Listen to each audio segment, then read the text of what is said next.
दोस्तों नमस्कार। और नमस्कार सर दोस्तों। आपको बहुत बहुत नमस्कार। नमस्कार भाई। क्योंकि दोस्तों जैसा कि मैंने वादा किया था कि एक ना एक दिन मैं आप लोगों को जो अपनी गाइडलाइन है और भारत सरकार ने कृषि मंत्रालय ने इसको लागू किया है, इसके ऊपर मैंने कहा था कि सर से एक बार इसका पूरा डिटेल में वीडियो बनाया जाएगा दोस्तों। तो आज वो मौका आ गया है और ये आप देख सकते हैं कि हमारे सामने ये पूरा जितना भी गाइडलाइन का जो भी इसमें चीजें दी गई हैं वो सारा हमारे पास बाकायदा प्रूफ है दोस्तों। और मैं इसको आपको स्क्रीन पे भी दिखाऊंगा। पहले हम सर से जानते हैं इसके बारे में थोड़ा सा। सर, मैं ये जानना चाह रहा हूं कि ये जो गाइडलाइन अभी सरकार ने लागू किया है, क्या अभी फील्ड में इसका क्या रिस्पॉन्स है? देखिए, अभी तो कोई रिस्पांस नहीं आ रहा क्योंकि कई जगह बात की गई तो अभी बोल रहे हैं कि ऐसा कोई हम लोग को आदेश नहीं आया है। जी तो इस वजह पे हम लोगों ने सोचा कि इस पे वीडियो बनाया जाए जी। ताकि जिससे सब लोग को पता चले। हाँ और बिल्कुल। इसके बारे में हम लोग जाके मैनेजर हैं, जैसे सुपरवाइजर जो भी जिससे हैं कंपनी के, जी जितने भी कंपनियां हैं, जैसे अपना है ये बैंकीज इंडिया, जी स्काईलार्क और इंडियन एग्रो और आईबी ग्रुप, सुगना फूड, इतनी कंपनियों को सरकार ने लिखित में दिया है। तो इन लोग से बात किया जाएगा कि हाँ क्या ऐसा आया है तो आप लोग लागू क्यों नहीं कर रहे हैं। तो इसी पे हम लोग बात करने की, चर्चा करने के लिए आज हम लोग सामने आए हैं कि हाँ गाइडलाइंस के बारे में आप लोग भी जाने जी गाइडलाइन में है क्या। तो आगे देखते हैं कि क्या क्या है। जी। तो बिल्कुल किसान भाइयों, जैसा कि हम लोगों का एक प्रयास है और ये प्रयास तभी जाके संभव हो पाएगा जब आप लोग भी इसमें भरपूर साथ देंगे। क्योंकि दोस्तों जब आप एग्रीमेंट करवाने जाते हैं उस टाइम पे आपको सबसे पहले इन्हीं ये जो गाइडलाइन में अभी हम लोग चर्चा करेंगे उसके बारे में आप लोग बात करें कि भाई आप लोग जो एक हम लोग का एग्रीमेंट कर रहे हैं तो वो एग्रीमेंट का बेस क्या है। यानी ऐसे ही जब मन में आता है तब वो आपको कंपनी से निकाल देते हैं कंपनी वाले।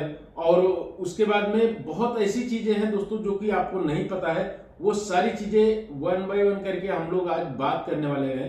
वीडियो थोड़ा सा बड़ा जरूर हो जाएगा, लेकिन आप लोग अगर केयरफुली इस वीडियो को देखते हैं दोस्तों तो बहुत सारी चीजें आपको सीखने को मिलेंगी। तो सर शुरू करते हैं शुरू से।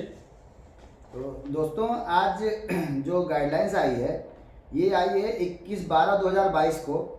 जी तो इसमें आया हुआ है कि मत्स्य पालन पशुपालन डेयरी मंत्रालय पशुपालन एवं डेयरी विभाग भारत सरकार द्वारा ये लागू किया गया है, जिसमें लिखा हुआ है कि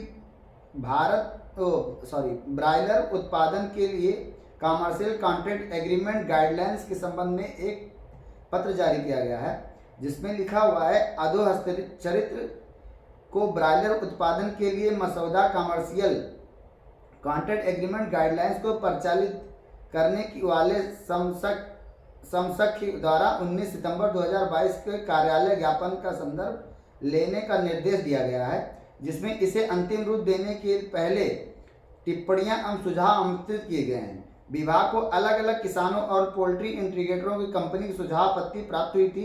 प्राप्त सुझावों एवं आपत्तियों के पुनर्विचार किया गया। अब समक्ष प्राधिकार के अनुमोदन से पशुपालन और डेयरी विभाग, मत्स्य पालन पशुपालन एवं डेयरी मंत्रालय, पोल्ट्री किसान एवं और अनुबंधित कंपनियों के बीच ब्रायलर उत्पादन जॉब वर्क के लिए अनुबंध दिशा निर्देश जारी करता है। इसे पोल्ट्री कॉन्ट्रैक्ट एग्रीमेंट समझौता भी कहा जा सकता है। तो सभी राज्यों केंद्र शासित प्रदेशों पोल्ट्री कॉन्ट्रैक्ट कंपनियों किसान को ब्रायलर उत्पादन जॉब वर्क के लिए कॉन्ट्रैक्ट एग्रीमेंट को तैयार करते समय गाइडलाइंस का मॉडल का पालन करना चाहिए, ऐसा भारत सरकार ने कहा है। और इसमें जो भी आया है गाइडलाइंस है वो आपको 47 पॉइंट है, उसमें जी वो भी बताया जाएगा। तो ये तो अभी सरकार ने बताया, बाद में अभी जो गाइडलाइंस जारी की गई है उसमें 21/12/2022 में किसान और कॉन्ट्रैक्ट कंपनी के बीच में जो job worker commercial contract agreement है, गाइडलाइंस है, उसको इसमें कंपनी सरकार ने बताया कि आप ऐसे से आप करोगे जी। तो आगे का हम लोग देखते हैं क्या है। ये है model broiler products job worker contract agreement, जिसे पोल्ट्री इंटीग्रेशन एग्रीमेंट ट्रेड भी कहा जाता है। तो इन गाइडलाइंस का जो गाइडलाइंस दी गई है उसका उद्देश्य जो है वो ये सुनिश्चित करना है कि अच्छी पद्धति के आधार पर भारत में पोल्ट्री क्षेत्र का तेजी से विकास सुनिश्चित करना है। जैसे पोल्ट्री को पहले बहुत ही पीछे देखा जाता था, लेकिन अब क्या किया गया है कि सरकार इस पे ध्यान दे रही है कि इसको और आगे बढ़ाया जाए। जैसे बहुत से लोग पहले नहीं करना चाहते थे, लेकिन अब क्या है, सरकार कह रही है कि आप लोग आगे बढ़ो, हम सपोर्ट करते हैं, है ना। तो इस पे है। फिर ये दूसरा पॉइंट ये है कि ये सुनिश्चित करने के लिए है कि राज्य सरकार और बैंक राज्य में पोल्ट्री क्षेत्र को विकास के लिए विभिन्न उत्पादनों और नीति की डिजाइन करते हैं। मतलब जैसे पोल्ट्री क्षेत्र में विकास के लिए जैसे और भी राज्य हैं वो लोग भी अपनी तरफ से बताएं कि हम उनके लिए क्या कर सकते हैं।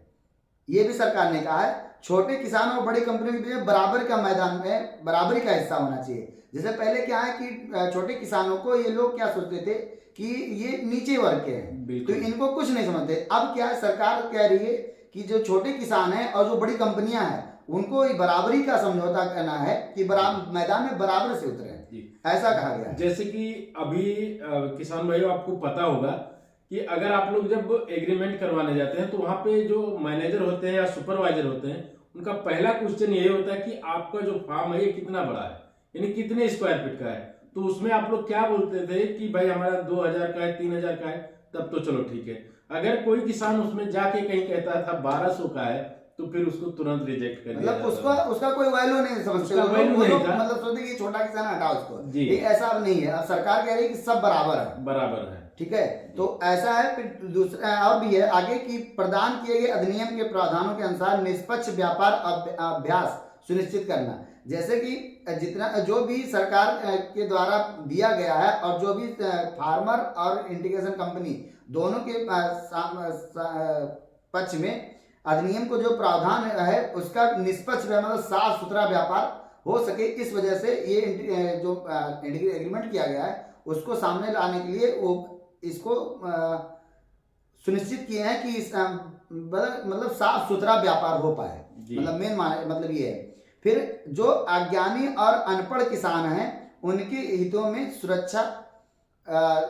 रक्षा सुनिश्चित करने के लिए भी प्रावधान है कि जैसे बहुत से लोग जो पढ़े लिखे फार्मर, जैसे अधिकतर फार्मर जो हैं वो पढ़े लिखे नहीं होते हैं जी, तो उनका गलत इस्तेमाल किया जाता है। तो ऐसा नहीं है कि अब वो साफ सुथरा नहीं रहेगा, बाकायदा अब जैसे आगे भी बताया जाएगा कि हिंदी में होगा जिससे उनको समझ में आए कि हम किस चीज का एग्रीमेंट कर रहे हैं या किस पे हम काम करने जा रहे हैं या किस पे हम समझौता किस प्रकार से कर रहे हैं। बिल्कुल, जैसे कि दोस्तों पहले क्या था कि कोई भी आप जाते थे एग्रीमेंट करवाने तो वहां पे एक आपको पूरा फाइल देते थे और उस फाइल में ऐसा कुछ भी नहीं होता था जो आपको समझ में आए। अगर आप पढ़े लिखे हो तो भी नहीं समझ पाते थे, लेकिन अब ऐसा कुछ नहीं है, पूरा एकदम बाकायदा साफ उसमें बताया जाएगा और आपको ये जो एग्रीमेंट का पेपर दिया जाता है जिसपे आप लोग कॉन्ट्रैक्ट करने जाते हैं तो उसमें कॉन्ट्रैक्ट फार्मर के नीचे वाले में आप साइन करके आते हैं, वो पूरा बाकायदा एक पॉइंट आप समझ करके ही साइन करिए। और जो पुरानी एग्रीमेंट वाली कॉपी थी अब उस पर आप लोग एग्रीमेंट करना बंद करिए, कहिए कि हमें जो नई गाइडलाइन आई है उस गाइडलाइन के आधार पे ही आप एग्रीमेंट पे साइन करिए जी। और आगे है कि ये भी सुनिश्चित करना रहता है कि अगर मान लीजिए कोई दावा है या कोई विवाद है तो उसके लिए भी उचित नियम के अनुसार या शर्त के आधार पर भी हल किया जाना चाहिए। इस वजह से भी ये गाइडलाइन जारी किया गया है। और इस एग्रीमेंट के जो प्रावधान है उसमें दो लोग रहेंगे, जो फर्स्ट पार्टी रहेगी वो कॉन्ट्रैक्ट कंपनी रहेगी और जो दूसरी पार्टी रहेगी वो कॉन्ट्रैक्ट किसान रहेगा। मतलब दो लोग के बीच में कॉन्ट्रैक्ट होगा। कॉन्ट्रैक्ट का जो दायरा होगा वो कॉन्ट्रैक्ट का दायरा उत्पादन करता है कि कितने संख्या का मुर्गा मतलब पलता है। फिर ±10% ब्रॉयलर की संख्या FSSI और मानव उपभोग संस्थागत उपयोग या निर्यात के लिए अन्य लागू मापदंडों और मानकों के अनुसार मूल्य संवर्धन और मूल्य वर्धित उत्पादनों के लिए ब्रॉयलर चिकन का उत्पादन सुनिश्चित करने के लिए लागू मानकों गाइडलाइंस और मापदंडों के अनुसार भी ये किया जाएगा। इसके बाद में है लागू मापदंडों मानक और गाइडलाइन अनुबंध पर हस्ताक्षर करते समय कंपनी और अन्य लोग के प्रदान किए जाएंगे। मतलब जो भी एग्रीमेंट होगा वो हस्ताक्षर के साथ कंपनी और फार्मर दोनों के पास कापियां रहेंगी, ऐसा नहीं कि वो लोग रहेंगे। फिर चौथा पॉइंट है कि कॉन्ट्रैक्ट पंजीकरण संख्या जो होगा वो ये कॉन्ट्रैक्ट राज्य या केंद्र सरकार के लागू अधिनियम के तहत पंजीकरण किया जाएगा। कॉन्ट्रैक्ट की पंजीकरण संख्या होगी, मतलब जो भी होगी वो पंजीकरण संख्या उसमें रहेगी, बकायदा रजिस्टर्ड होगा। अभी तक सिर्फ आपको एक कोड बताया जाता था कि जैसे मान लीजिए किसी का आईबी में है तो D378 ऐसे जो भी होता था A to Z वो कोड होता था, लेकिन अब ऐसा नहीं होगा।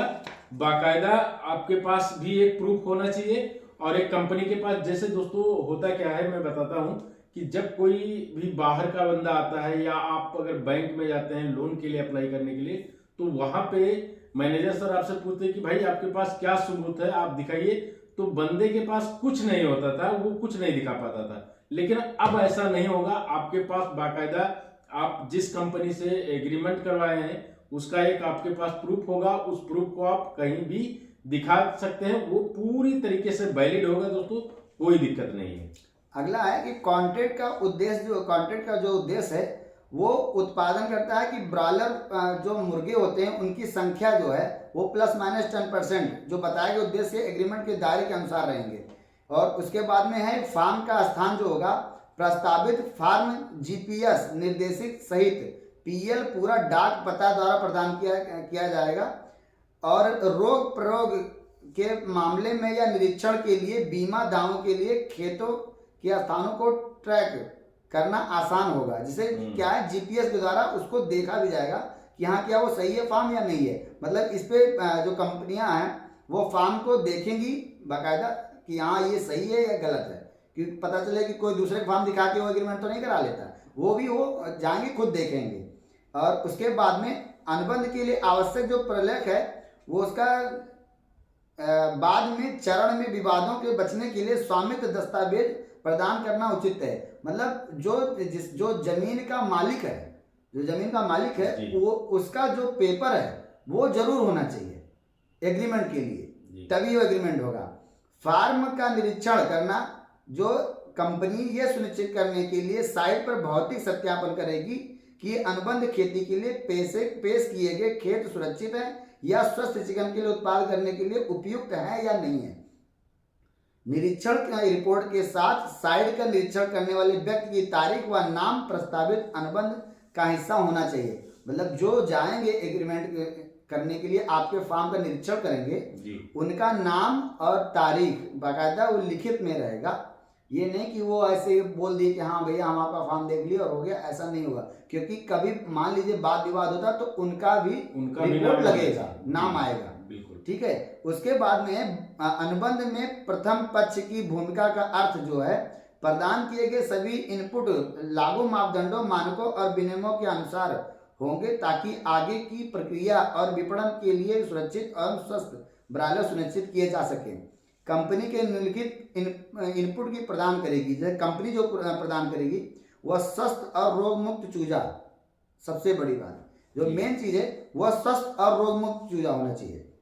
दूसरा है फीड लागू कानूनों और मानकों के तहत उल्लिखित पोषक संबंध आवश्यकताओं के अनुसार जो फीड होगा वैसा फीड उनको देना है। ये नहीं कि जो लिखा है वो फीड नहीं उतरे। जैसे फीड की क्वालिटी बिल्कुल अच्छी होनी चाहिए जी। यानी उसमें जो पोषक तत्व होने चाहिए, जैसे कि मान लीजिए कि फिनिशर में कितना होता है, स्टार्टर में कितना होता है, उसके आधार पे अगर वो सही है तभी आप लोग खिलाइए, वरना उसको कंपनी से कंप्लेन कर सकते हैं, कोई दिक्कत नहीं, कंप्लेन कर सकते हैं। जैसे पहले होता ये था कि कभी कभी मान के चलिए कि बहुत ही खराब फीड आ जाती थी तो उस पर किसान कुछ नहीं कर पाता था, वो बोलता था तो कंपनी वाले भी उस पर मना करते थे। लेकिन अब ऐसा कुछ नहीं है दोस्तों, आप लोग जिससे चाहे उससे कंप्लेन कर सकते हैं, कोई दिक्कत नहीं है। आगे दवाएं जो कंपनी के पशु चिकित्सक हैं उनके सिफारिशों के अनुसार बशर्ते दवाएं लागू कानून और मानकों के तहत सभी होनी चाहिए। कंपनी निकासी अवधि के बारे में भी जानकारी देगी। मतलब कंपनी की जो डॉक्टर होंगे वो आपके मुर्गे देखेंगे और दवा भी जो बताएंगे वो आपको लाना होगा। ठीक है। और अगर इसकी दवा में या कंपनी में कोई चीज दिक्कत आती है तो वो उसकी भी बारे में जानकारी देंगे। डॉक्टर भी आपके फार्म पे विजिट करेंगे, ऐसा नहीं कि नहीं आएंगे, क्योंकि इसमें लिखा हुआ है कि बाकी दोस्तों ये था पहला पार्ट, और अगले पार्ट में आप लोग को बताऊंगा कि गाइडलाइन में और क्या क्या चीज़ें हैं। तो दोस्तों ये कई पार्ट में आने वाला है, क्योंकि एक पार्ट में अगर मैं वीडियो डालता तो ये लगभग 1.5 घंटे का वीडियो है, बहुत बड़ा हो जाता। इसलिए आप लोग इस पार्ट को जिस तरह से देखे हैं उसी तरीके से अगले पार्ट को भी देखें, क्योंकि दोस्तों अगर ये पूरी गाइडलाइन आप समझ लेते हैं तो आप लोग को बहुत ही अच्छे से फ़ायदा होने वाला है। तो आशा करता हूँ दोस्तों वीडियो पसंद आया होगा। Thank you.